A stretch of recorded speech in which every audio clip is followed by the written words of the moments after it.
राजकीय दबावाखाली दर्ग्यांवर कारवाई करू नये अशी मागणी अहिल्यानगर शहरातील मुस्लिम समाजाने मनपा आयुक्त आणि जिल्हाधिकाऱ्यांकडे निवेदनातून केली। अहिल्यानगर शहरातील पटवर्धन चौक येथील घोडेपीर दर्गा काही समाजकंटकांनी पाडल्याच्या घटनेचा मुस्लिम समाजाने तीव्र निषेध व्यक्त केलाय। तर याच पार्श्वभूमीवर महानगरपालिका हद्दीतील कोणत्याही ऐतिहासिक दर्ग्यावर कारवाई करू नये अशी मागणी मनपा आयुक्त आणि जिल्हाधिकारी यांच्याकडे मुस्लिम समाजाने निवेदनातून केली आहे। माजी नगरसेवक शेख मुदस्सर अहमद इसहाक आणि सामाजिक कार्यकर्ते जुबेर बाबा मियां सय्यद यांनी हे निवेदन सादर केले। तर यावेळी मोठ्या संख्येने मुस्लिम समाज बांधव उपस्थित होते। अहिल्यानगर शहराची स्थापना 500 वर्षापूर्वी झाली असून या ठिकाणी अनेक प्राचीन दर्गे आहे। या दर्ग्यांचा उल्लेख शासकीय रेकॉर्ड बुक आणि गॅझेटमध्ये आढळतो। तर काही दर्ग्यांना दान रूपाने जमिनी मिळाल्याची नोंद वक्फ बोर्डाकडे उपलब्ध आहे।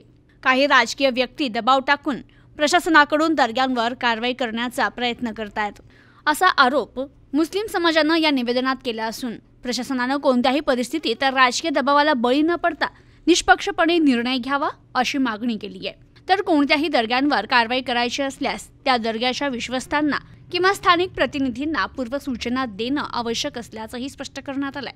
माजी नगरसेवक शेख मुदस्सर अहमद इसहाक यांनी इशारा दिला की जर मनपा प्रशासनाने राजकीय दबावाखाली कारवाई केली तर मुस्लिम समाज न्यायालयाचा दरवाजा ठोठावेल आणि मोठं आंदोलन उभारेल।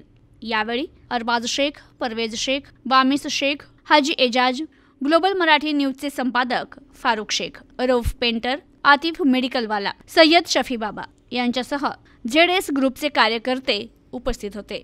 आज आम्ही अहमदनगर महानगरपालिकेमध्ये तसेच अहमदनगर जिल्हाधिकारी यांना अहमदनगर शहरातील सध्याच्या अहिल्यानगर याच्या शहरातील ज्या दर्गा आहेत त्याच्या विरोधात काही 2 दिवसापूर्वी काही लोकांनी एक निवेदन दिले होते की सदर दर्गा ह्या हटवण्यात याव्या किंवा तोडण्यात याव्या। मी आपल्या चॅनलच्या माध्यमातून हे सांगू इच्छितो की सदर दर्गा हे 500 वर्ष पूर्वीचे ऐतिहासिक दर्गा आहेत। त्यांचा रेकॉर्ड गॅझेटमध्ये असून तसेच वक्फ बोर्डमध्ये पण त्या दर्ग्यांचा इतिहास नोंद आहे। यामुळे या दर्गा कदापि इल्लीगल नाही, या सगळ्या दर्गा ह्या इल्लीगलच आहे। तरी आम्ही या प्रकारचे निवेदन दिले की आयुक्तांना असे सांगितले तसेच कलेक्टर साहेबांना की या ज्या जुन्या ऐतिहासिक जी धरोहर आहेत त्या खरं तर प्रशासनाने सांभाळल्या पाहिजे, ना की ती तोडायला पाहिजे।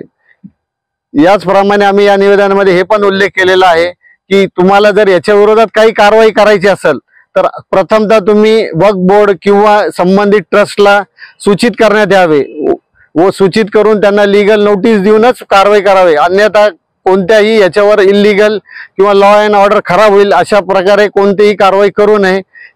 तसेच असे केल्यास आम्ही पालिकेच्या व प्रशासनाच्या विरोधात हायकोर्टात जाऊन त्यांच्या विरोधात दाद मागू असा आम्ही त्यांना एक सूचक इशारा सुद्धा दिलेला आहे। तसेच ही जी मागणी करणारे आहेत का दर्गा तोडाव्या, मी यांना तसेच यांचे जे प्रमुख आहेत शहराचे आमदार यांना आपल्या चॅनल मार्फत हे पण सांगू इच्छितो की अहमदनगर शहराचा इतिहास हा 500 वर्षापूर्वीचा आहे। अहमदनगर शहर हे अहमदशाह बादशाह यांनी वसवले होते। त्यानंतर त्याची सत्ता जाऊन येथे बरेच वेगवेगळ्या सत्ता आल्या। त्याच्यामध्ये एक भोसले घराण्याची सुद्धा सत्ता आली आणि त्यांनी सुद्धा अहमदनगरच्या शहरावर तसेच किल्ल्यावर राज्य केले। परंतु मी आपणास हे सांगू इच्छितो की त्यांनी राज्य केले परंतु एकाही दर्ग्याला किंवा थडग्याला हात लावला नाही, उलट त्याबद्दल त्यांनी आदर ठेवला। यामुळे आज पण त्यांचे जे वंशज आहे ते रुबाबाने आणि त्याच दिमागाने ते राहतात। परंतु ज्यांनी या थडग्याला डिस्टर्ब केले किंवा याच्या विरोधात काही कारवाई केली आज त्यांचे फार सांगू नये अशा याच्यामध्ये ते आहेत। तरी आपल्याला मी एक या आपल्या चॅनल मार्फत शहराच्या आमदारांना विनंती करतो की कृपया आपण शहराच्या दर्गा किंवा मशिदीच्या बद्दल काही विरुद्ध डिसिजन घेऊ नये ही माझी सर्वांना विनंती असेल। Bureau report news today 24 Ahilyanagar.